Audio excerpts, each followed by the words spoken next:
نحمد صلی علی رسول الکریم اما بعد بسم اللہ الرحمن الرحیم السلام علیکم ورحمۃ اللہ وبرکاتہ۔ محترم سامعین و ناظرین، آج آپ کی خدمت میں کچھ باتیں، کچھ درد دل رکھنا ہے۔ اہل سنت و جماعت ہیں اور ہم کوئی آج کی پیداوار نہیں ہیں۔ ہمارے وہی عقائد و نظریات ہیں جو قرآن نے بیان کیے، جو نبی علیہ السلام نے صحابہ کرام کو سکھائے، جو صحابہ کرام کے عقائد تھے اور اہل بیت اطہار کے تھے، اور پھر بعد میں تابعین، تبع تابعین، اور پھر ائمہ، اور پھر ان کو اشاعرہ ماتریدیہ کی جو تقسیم ہے اس میں بیان کر دیا گیا ہے۔ ہمارے یہاں توحید کا تصور، رسالت کا تصور، پھر اس کے بعد جو ہے وہ صحابہ کرام کے حوالے سے، اہل بیت کے حوالے سے ہمارے کیا نظریات ہونے چاہیے، یہ تمام تر چیزیں کتابوں میں موجود ہیں، لکھ دی گئی ہیں، بیان کر دی گئی ہیں، اور مدارس میں یہ پڑھائی جاتی ہیں، عام عوام کو یہ سمجھایا جاتا ہے۔ تو اب وہ عقائد وہی ہیں، خاص طور پر چونکہ آج صحابہ اور اہل بیت کے نام پر تقسیم موجود ہے اہل سنت و جماعت میں، تو میں اس حوالے سے چند باتیں آپ کی خدمت میں رکھنا چاہتا ہوں کہ کچھ لوگ اہل بیت کی طرف ہو گئے، کچھ جو ہے نا وہ صحابہ کی طرف ہو گئے، حالانکہ صحابہ اور اہل بیت تو ایک ہی طرف ہے، وہ تو نبی علیہ السلام کی طرف ہے، لیکن ہم نے یہ تقسیم کر دی ہے۔ یاد رہے کہ نبی علیہ السلام کے جو صحابہ ہیں ان کا احترام تو ہم سب پر لازم ہے، اور اسی طریقے سے اہل بیت کا احترام بھی ہم سب پر لازم ہے۔ لیکن ہوا کیا کہ 5 سال تقریباً پہلے لاہور سے جناب سیدہ طیبہ طاہرہ عابدہ زاہدہ حضرت سیدہ زہرا پاک سلام اللہ علیہ کثیراً کثیرہ، ہمارا سب کچھ ان پر قربان، ان کے حوالے سے قول خطا کیا گیا، اور مطلق خطا پر کہا گیا، غلطی پر کہا گیا، معاذ اللہ، یہ ساری باتیں کی گئی، اور پھر غلطی پر ڈٹ گئے، اور جو علماء اس وقت ان کی طرف گئے اور کہا کہ جناب آپ نے یہ غلط کیا، ان علماء کو غلط کہا گیا، پھر انہوں نے ان سے لا تعلقی اور برات کی، اور ان برات کرنے والوں میں ایک بڑا نام مفکر ملت اسلامیہ، خطیب پاکستان، جان نشین خطیب اعظم حضرت علامہ قبلہ ڈاکٹر کوکب نورانی اکھاڑوی دامت برکاتہم العالیہ کا ہے کہ آپ نے بھی لا تعلقی کی، حضرت علامہ سید مظفر حسین شاہ صاحب نے کی، علامہ عبدالستار صاحب سعیدی آپ نے کی، اور بہت سارے علماء ہیں۔ اور ظاہر اللہ تعلقی اس لیے کی کہ بھئی آپ نے غلط جملے کہے ہیں، لیکن نہ جانے کیا ہوا کہ 4 سال 5 سال گزرنے کے بعد سلسلہ شروع ہوا مذاکرات کا، اور پھر اختتام اس پر ہوا کہ جناب کچھ ہوا ہی نہیں تھا، یہ تو شرعاً کوئی بے ادبی ہی نہیں تھی۔ لاہور کے بیریا ٹاؤن میں ایک فیصلہ لکھا جاتا ہے، تحریر پڑھی جاتی ہے، تو جو ہے وہ ہار پہنائے جاتے ہیں ایک دوسرے کو، 26 لوگ جو ہے نا وہ تائید کرتے ہیں کہ جناب یہ بالکل بری الذمہ ہے، یہ تو بالکل پاک صاف ہیں، طاہر مطہر ہیں، تو لہٰذا ان کو جو ہے نا وہ پھر سے وہی پروٹوکول ملنا چاہیے جو پہلے کا تھا۔ حالانکہ اہل سنت تو یہ چاہتے ہیں کہ وہ صدق کے دل سے معافی مانگ کر، توبہ کر کے، رجوع کر کے آ جائے، لیکن وہ کلین چٹ دینے والے جو حضرات ہیں ان سے پھر بعد میں کلام ہوا، انتظار کیا گیا، فوراً کوئی بات نہیں کی گئی، بلکہ گولڈا شریف کی تحریر سے پہلے وہاں پر جو ہے نا وہ بات چیت کا سلسلہ ہوا، اور خاص طور پر حضور مصلح امت کے شہزادے استاذ العلماء حضرت علامہ صاحبزادہ پیر سید حبیب الحق شاہ صاحب ضیائی سلطان پوری دامت برکاتہم العالیہ کراچی تشریف فرما ہوئے، آپ نے مسئلے کو حل کرنے کی کوشش کی۔ دوسری جانب سے شنید یہ ہے کہ غلطی تسلیم کی گئی کہ ہم اس جملوں کو بہتر کریں گے، یہ کریں گے، لیکن بہرحال ہنوز دلی دور است، یہاں تک کہ حضرت صاحبزادہ صاحب نے اختتامی جو اسباق کا موقع تھا، تقریب تھی، اس میں اپنا اعلان کر دیا۔ آستانہ عالیہ مقدسہ غوثیہ مہریہ گولڈا شریف سے ایک تحریر حضرت قبلہ پیر سید غلام نظام الدین جامی گیلانی دامت برکاتہم العالیہ سجادہ نشین آستانہ عالیہ غوثیہ مہریہ گولڈا شریف، آپ کے دونوں برادران اور علماء کے ایک پوری بڑی جماعت کے ساتھ اس کو جاری کیا گیا، اور وہ لوگوں تک پہنچی۔ اور اس کے بعد اس سے پہلے ہی علامہ صاحب مسترد کر چکے تھے، علامہ ڈاکٹر کوکب نورانی اکھاڑوی دامت برکاتہم العالیہ، تو آپ نے اس تحریر کو پیش نظر رکھا اور سوالات پوچھے کہ بھائی یہ 45 سوال ہیں، ان کے جواب دو۔ اور یاد رہے ناظرین، چونکہ ہم تو ایک طرف کی بات سنتے ہیں اور پروپیگنڈے کا شکار ہو جاتے ہیں، اکثریت یہاں ہے تو ہم یہ ہے تو زور یہاں ہے، یہ بات نہیں ہے، دلیل کہاں ہے۔ وہاں پہ ان ڈاکٹر لاہوری صاحب کے تمام تر کلپ لگائے گئے، کس موقع پر انہوں نے کیا کہا، یہ شرعاً بے ادبی ہے نہیں ہے، اس کا کیا حکم ہے؟ علماء سے پوچھا گیا۔ اب سوال پوچھنے والے سائل کو ہی اگر جھڑک دیا جائے، اس کو ڈانٹا جائے، اس کے خلاف بات کی جائے، ادعو الی سبیل ربک بالحکمہ والموعظۃ الحسنہ کو پس پش ڈال دیا جائے اور گالم گلوچ کی جائے اور سادات کہلانے والے علماء کی طرف سے کی جائے، تو یہ بڑی ناانصافی ہے، یہ نامناسب بات ہے، یہ کسی بھی طور پر درست نہیں ہے۔ پھر کہا جاتا ہے جی الحاد، ختم نبوت۔ تو ہم ہاتھ جوڑ کر یہ عرض کریں گے، کراچی شہر میں ملحدین عدالتوں میں ان کو پیش کیا جاتا ہے اور ان کو ضمانتیں مل جاتی ہیں جو معاذ اللہ کیسی توہین کرتے ہیں۔ وہاں عدالت میں یہ فقیر پیش ہو تو ہائی کورٹ کا جج اقبال کو لوڑو، وہ کہیں کہ ان کو گھسیٹ کے باہر نکالو۔ کراچی کے علماء کو کہا جاتا ہے، ان سے رابطے کیے جاتے ہیں، کوئی آنے کو تیار نہیں ہوتا۔ خیر، ہمارا یہ کوئی کریڈٹ نہیں ہے، ہم تو اس کام کے لیے ہم نے اپنے آپ کو وقف کیا ہوا، جس حد تک ہوتا ہے ہم کرتے ہیں۔ تو میں علامہ ڈاکٹر کوکب نورانی اوقاڑوی دامت برکاتہم العالیہ کے حوالے سے یہ بات کر رہا ہوں کہ انہوں نے تو کبھی بھی ہمارے اہل سنت میں تو کوئی آدمی جناب حضرت معاویہ رضی اللہ عنہ کو مطلق خطا پر کہے تو ہم جو ہے نا وہ کورام مچا دیتے ہیں کہ جناب یہ کیا ہو گیا، حالانکہ اہل سنت و جماعت نے ان کو مطلق خطا پر ہی کہا، یعنی اہل سنت و جماعت سے مراد ہمارے علماء، انہوں نے مطلق کا بھی قول کیا ہے، خطائے اجتہادی کا بھی کیا ہے، خطائے منکر کا بھی کیا ہے۔ یہ تمام تر صدر الشریعہ نے جو کچھ لکھا ہے بارے شریعت میں وہ بھی ہمارے پیش نظر ہونا چاہیے، لیکن یہ ان کے حوالے سے تو قبول نہیں ہے، لیکن سیدہ پاک کو مطلق کہا، غلطی پر کہا، یہ ساری باتیں ہم نے قبول کر لی۔ اور پھر یہ کیسا جو ہے نا وہ شرمندگی اور ندامت ہے، ام المدارس دارالعلوم امجدیہ میں وہ صاحب تشریف لائے، زبردستی ان کو لایا جائے، طلباء کو دھونس دی جائے کہ جناب آپ نے بیٹھنا ہے اور آپ نے سننا ہے، اور اگر کسی نے کچھ یہ کیا تو ہم اس کو سند نہیں دیں گے، یہ ساری دھمکیاں یہ دی جائیں۔ حالانکہ یہ تو یونیورسٹیز میں بھی نہیں ہوتا، یونیورسٹیز میں بھی طلباء کو اختیار ہوتا ہے، تو مدارس میں ایسی دھونس کیوں؟ بہرحال وہاں جب لایا جاتا ہے تو وہ صاحب کیا کہتے ہیں، میں نے 5 سال پہلے ایک بلب جلایا، بہت سارے حاجی ثناء اللہ باہر آ گئے۔ جناب یہ کیا کہہ رہے ہیں آپ؟ مطلب آپ کو اپنے قول پر ذرا برابر شرمندگی نہیں، اور جو لوگ ان کی حمایت میں کمر بستہ ہیں وہ بتائیں کہ وہ سیدہ پاک کے ساتھ کھڑے ہیں یا ان کے ساتھ کھڑے ہیں۔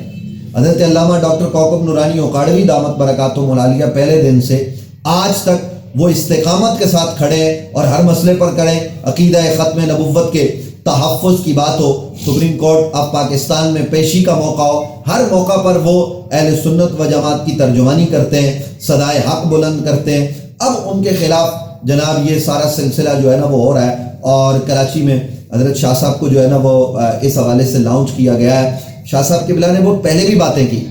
جب ریلی میں شاہ صاحب نے باتیں کی اور وہاں پر سیاست معاویہ کے نعرے لگائے گئے، یہ تقسیم کس نے شروع کی؟ ذرا دیکھیے، غور کیجئے ماضی کے اور آپ کو پلٹیے۔ پھر ہم جب چاہتے ہیں گالم گلوچ کرتے ہیں، کبھی جو ہے نا وہ ایک کتاب کو بنیاد بنا کر جن کو آج حضرت شاہ صاحب نے مقتدا اور پیشوا بنایا ہے ان کو وہ گالم گلوچ کرتے تھے، ان کو مروان تک کہتے تھے۔ تو اب وہ کتاب بھی اپنی جگہ پر ہے اور حضرت شاہ صاحب بھی اپنی جگہ پر ہیں۔ بد مذہبوں کے ساتھ اب میل جول بھی شروع ہو گیا ہے، ان کے جلسوں میں بھی آنا جانا شروع ہو گیا ہے، اور صحیح العقیدہ سنی عالم پر جو کردار ادا کر رہا ہے حسینی، اس پر طعن و تبرہ کیا جائے، یہ کسی بھی طور پر درست نہیں ہے۔ یہ باتیں میں اس لیے کر رہا ہوں محترم سامعین و ناظرین، یہ میرے سامنے قرآن مجید فرقان حمید ہے، اور ہم قرآن ہاتھ میں رکھ کر یہ کہہ رہے ہیں، کسی کو یقین دلانے کے لیے نہیں کہ ہم تو اہل سنت و جماعت ہیں، ہم تو نبی علیہ السلام کے تمام صحابہ کا احترام کرتے ہیں، ہم کسی صحابی کی توہین و تنقیص نہیں کرتے بشمول جناب حضرت معاویہ۔ اور شاہ صاحب گزشتہ دنوں ایک اور تقریب میں بھی ایک سید عالم پر برسے اور ان کے خلاف بھی انہوں نے باتیں کی، جناب انہوں نے یہ کتاب لکھ دی۔ تو حالانکہ جن کے سالانہ تقریب میں وہ برس رہے تھے وہ تو خود قادیانیوں کے لیے کتاب لکھ کر جا چکے، وہاں ان کو ولی بنا کر پیش کیا جا رہا ہے، اور جو قادیانیوں کو اہل کتاب لکھا ہے اس حوالے سے نہیں۔ اور پھر ہمارے پاس اور بھی بہت ساری چیزیں ہیں، ہم چاہتے ہیں کہ انتشار اور افتراق نہ ہو، اور ہم حضرت شاہ صاحب سے 10 بستہ عرض کرتے ہیں کہ حضرت اپنی اداؤں پر غور کیجئے۔ یہ قرآن مجید فرقان حمید ہے. ہم یہ کہہ رہے ہیں کہ کوکب نورانی اوکاڑوی دامت برکاتہم العالیہ وہ تو تنہائی میں بھی اہل سنت و جماعت کی جو ہے نا وہ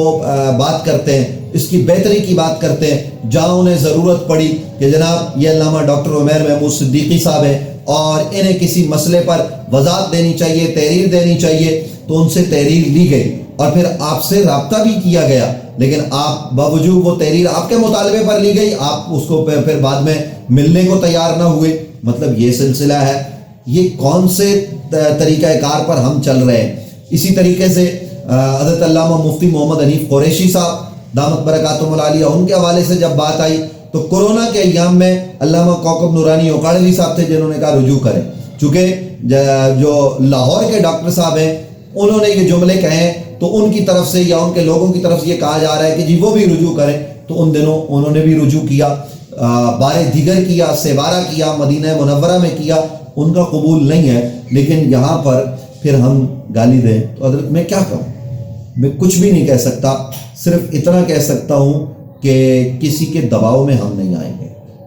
میں اپنی بات کم از کم کروں. علامہ صاحب کو میں جانتا ہوں, وہ حق کے ساتھ کھڑے ہوئے ہیں. وہ علامہ شفیع اوکاڑوی رحمۃ اللہ تعالیٰ علیہ کے صاحبزادے ہیں, اور آج تو ان کو خطیب اعظم اور خطیب پاکستان کہہ دیتے ہیں. تو ان کے ساتھ لوگوں نے کیا کیا, اسی شہر میں یہاں ان پر بدمذہبوں نے حملے کیے. وہ اپنوں کے رویے ان کے ساتھ کیا تھے یہ بھی ایک داستان ہے. لیکن علامہ کوکب نورانی اوکاڑوی دامت برکاتہم العالیہ یہ سب باتیں بلا کر اہل سنت کی بہتری کے لیے میدان میں ہیں. اور میں یہ سمجھتا ہوں کہ اس وقت اگر اہل سنت و جماعت کو بچانا ہے اور کوئی آدمی معتدل ہے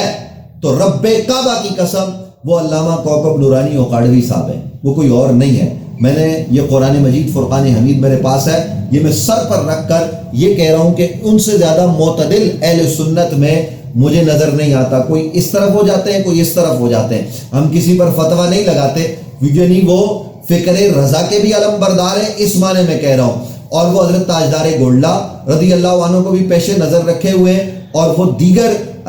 جو ہمارے علماء ہیں ان کے حوالے سے بھی ان کے پاس جو ہے نا وہ چیزیں موجود ہیں. اس لیے وہ اس فکر کو لے کر آگے بڑھ رہے ہیں, اہل سنت کی فکر میں لگے ہوئے ہیں, اور ہم ان کے خلاف بات کریں تو یہ مناسب نہیں. آپ ظاہر ہے ہم گالی نہیں دے سکتے. یہاں قتل کی دھمکیاں دی جاتی ہیں, یہاں مروانے کی بات کی جاتی ہے, تو صاحب مروا دیجئے, کر دیجئے قتل. لوگ تو بات کرتے ہیں نا, آپ کو یہ کر دیا جائے گا, آپ کو وہ کر دیا جائے گا, فلاں مقام پر نہ آئیں. ابھی کوئی کراچی میں اہل سنت کے حوالے سے کوئی اتحاد کی میٹنگ ہے 7-8 تاریخ کو, تو جی وہاں آئیں تو صحیح ہم دیکھ لیں گے. تو یہ کس کی جانب سے کہا جا رہا ہے؟ ظاہر ہے کہ یہ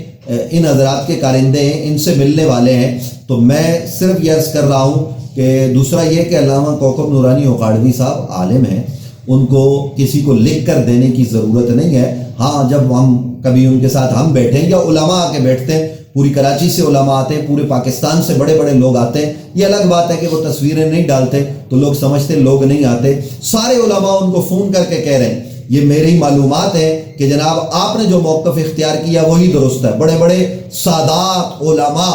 جن کے لوگ ہاتھ چومتے ہیں نا, وہ علامہ صاحب کو یہ کہہ رہے ہیں. میں یہ قرآن مجید میرے ہاتھ میں ہے, میں آپ کو یقین دلا کے کہہ رہا ہوں کہ جناب وہ فون کر کے کہتے ہیں, ان سے فون پہ رابطہ ہو کہ جی علامہ صاحب جو بات کر رہے ہیں ہم اسی موقف کے ساتھ کھڑے ہیں, لیکن فی الوقت حالات نہیں ہے کہ ہم کھل کر بول سکیں. تو بہرحال یہ ہے معاملہ. تو اب بھی شاہ صاحب آپ ان ڈاکٹر لاہوری صاحب سے مکمل رجوع کروا لیجئے, جھگڑا ختم ہو جائے گا. لیکن جب آپ ان کے مددگار بن جائیں گے, ان کے معاون بن جائیں گے, اور دوسروں کو دھمکیاں دیں گے اور کہیں گے کہ فلاں مفتی لکھ کے دیتا ہے تو فلاں ہوتا ہے, تو جناب یہ معاملات درست نہیں ہے. کوکب نورانی اوکاڑوی صاحب ایک بڑا نام ہے, علمی دنیا میں ان کا ایک مقام و مرتبہ ہے. آپ جو مرضی ان کو کہیں, وہ اہل سنت و جماعت کے وہ فرد جری ہیں جو ہر میدان میں حق بولتے ہیں. باقی وہ جو سوال نامہ ہے وہ کوئی بہت بڑا علمی کام نہیں ہے, وہ تو سوال نامہ ہے اور وہ تحقیق کی بات نہیں ہے. وہ تو ڈاکٹر لاہوری صاحب نے جملے کہے ہوئے ہیں, ان کو تو مرتب کر دیا گیا, لکھ دیا گیا آپ احباب کی سہولت کے لیے, تاکہ آپ جواب دینے کے لیے جو ہے نا وہ آپ کو زیادہ تگ و دو نہ کرنی پڑے. تو گولڈا شریف سے اور علامہ صاحب نے ان کو پڑھ کے سنا دیا. باقی آپ جتنا چاہیں دھمکیاں دے دیں, ہمیں پتہ ہے کہ آپ کے معاون کون ہیں, آپ کو کتابیں کون لکھ کر دیتے ہیں, آپ کے ساتھ کون جو ہے نا وہ چلتا ہے تو ہم آپ کہہ کے بات کریں گے، حضرت بیگ کہہ کر بات کریں گے، دامت برکاتہم العالیہ کہہ کر بات کریں گے، لیکن ہمارے چونکہ زبانوں پر ہماری یہ تربیت ہی نہیں کہ ہم گالی دیں، ہم جو ہے نا وہ بے شرم کسی کو کہہ دیں، کسی کو جو ہے نا وہ انسان کا بچہ بننے کی بات کریں، یہ ہم نہیں کر سکتے۔ سب مسلمان ہیں، انسان کے بچے ہیں، ہر انسان کا بچہ ہی ہوتا ہے، لیکن یہ ہمارا طریقہ کار نہیں ہے، یہ ہمارا مزاج نہیں ہے، یہ ہماری روش نہیں ہے۔ تو ہم حضرت شاہ صاحب آپ کی خدمت میں صرف اتنی بات رکھتے ہیں کہ خدا کے لیے آپ پلٹ کر ذرا غور کیجیے۔ میں نہیں کہتا کہ آپ کے والد بزرگوار وہ کیا نظریات رکھتے تھے، ہماری ان سے ملاقات رہی ہے اور وہ لوگوں کے ساتھ کس طریقے سے پیش آتے تھے، وہ ساری چیزیں آپ کے بڑے بھائی جان وہ کیا نظریات رکھتے ہیں اور وہ کہاں تشریف فرمائے، ان کے معاملات کیسے رہے، یہ تمام تر چیزیں ہمارے سامنے ہیں۔ اور ہم لڑائی بھی نہیں چاہتے، جھگڑا بھی نہیں چاہتے، لیکن اگر کوئی آدمی یہ سمجھتا ہے کہ وہ دھونس دے گا، وہ دھمکی دے گا، میں حضرت شاہ صاحب کی بات نہیں کر رہا، کوئی بھی شہر کراچی ہمارا ہے جی، ہم جینے نہیں دیں گے، تو یہاں اس سے پہلے بھی بڑے لوگ تھے جو باتیں کرتے تھے، آج بھی ہیں، لیکن الحمدللہ ہم اس شہر میں رہتے ہیں، ہم کسی کو دھمکی نہیں دیتے، لیکن کسی سے مرعوب بھی نہیں ہوتے، یہ بھی بتا دیں۔ ہمیں سب پتہ ہے کہ کون کس سے ٹیلی فون پہ بات کرتا ہے، کون کس کا معاون ہے، کون کس کے گھر میں جو ہے نا وہ راشن پہنچاتا ہے، کون کس کو کتنے پیسے دیتا ہے، کون کس کو گاڑی لے کر دیتا ہے، یہ ساری چیزیں ہم پر عیاں ہیں، لیکن ہم اہل سنت و جماعت کا بھلا چاہتے ہیں، اس لیے ہماری زبانوں پر تالے ہیں۔ تو بہرحال ہم نے یہ چند باتیں کی ہیں، اور یہ بھی جب پانی سر سے اوپر ہو چکا کہ آپ عالم دین کو گالیاں دیں اور پھر بھی ہم نہ بولیں، ہم تو سادات کی محبت میں جو ہے نا وہ غوطہ زن ہیں، اور سید نام آ جائے تو سر جھکا لیتے ہیں، لیکن ظاہر ہے ادب کے دائرے میں رہ کر سادات سے بھی میرے خیال میں سوالات کیے جا سکتے ہیں، اور وہی سوالات ہم نے پوچھے ہیں، کیونکہ معاملہ آج کے سید کا نہیں ہے، معاملہ سادات کی جائے پناہ جناب سیدہ پاک کا ہے، جو جگر گوشہ مصطفیٰ ہیں، جو بانوئے مرتضیٰ ہیں، جو حسنین کی والدہ ہیں، جو اس کائنات کی سب سے بہترین خاتون ہیں، ان کے حوالے سے جو نبی علیہ السلام کے جسم کا حصہ ہیں، اگر کوئی ایسی بات کہے تو پھر ہم کیا کریں؟ اس لیے شاہ صاحب آپ سے گزارش ہے کہ آپ ضرور اپنی اداؤں پر غور کیجئے گا، اور رات کی تنہائی میں تہجد کے وقت میں اٹھیے گا اور ذرا مراقبے میں جا کے غور کیجئے گا کہ آپ کس سمت چل رہے ہیں، کیا وہ آپ کی سمت ٹھیک ہے؟ اس پر میں آپ کو ضرور جو ہے نا وہ دوبارہ توجہ دلاؤں گا کہ آپ اس وقت میں ضرور جو ہے نا وہ اللہ سے رجوع کریں، حق آپ پر آشکار ہو جائے گا جیسے پہلے تھا۔ اللہ تعالیٰ ہم سب پر مہربانی فرمائے اور اہل سنت و جماعت کو متحد و منظم فرمائے، جن کے ذمہ جہاں پر کوئی ایسی بات ہے جہاں رجوع لازم ہے، توبہ لازم ہے، تو ہر بندے کو رجوع اور توبہ کرنی چاہیے۔ باقی رہے گا گالم گلوچ، تو آپ دیکھیے گا اس ویڈیو کے کمنٹس میں ہم نے اہل سنت کی ایسی جو ہے نا وہ کر دی ہے کہ گالیاں، برا بھلا، یہ سب کہا جاتا ہے، اور اب تو علماء کے لانے والے گالیاں دیتے ہیں، ظاہر ہے پھر انجینئر کو بھی موقع ملتا ہے، وہ بھی پھر یہی باتیں کرتا ہے، پھر ملحدین کو بھی موقع ملتا ہے، لیکن عملاً الحاد کے خلاف میدان میں کھڑے ہو کر کام کرنا یہ مشکل کام ہے۔ آئیے ہم اس کی بھی آپ کو دعوت دیتے ہیں کہ ہم آپ کو بتاتے ہیں ملحدین کیسے کام کر رہے ہیں، کہ کیسے ان کے نیٹ ورکس ہیں، کیسے ان کو جو ہے نا وہ دلیل کے ذریعے اپنا بنایا جا سکتا ہے، ان کے ساتھ مکالمہ کیا جا سکتا ہے۔ یہ ساری چیزیں ہم آپ کو سکھائیں گے نہیں، آپ کو بتائیں گے کہ یہ کام بھی ہو رہا ہے، اور کس طریقے سے ہو رہا ہے وہ ہم الحمدللہ اپنے استطاعت کے مطابق کر رہے ہیں۔ اللہ تعالیٰ آپ کا، ہم سب کا حامی و ناصر اور آگ تک پہنچنے کی پروردگار سب کو توفیق نصیب فرمائے۔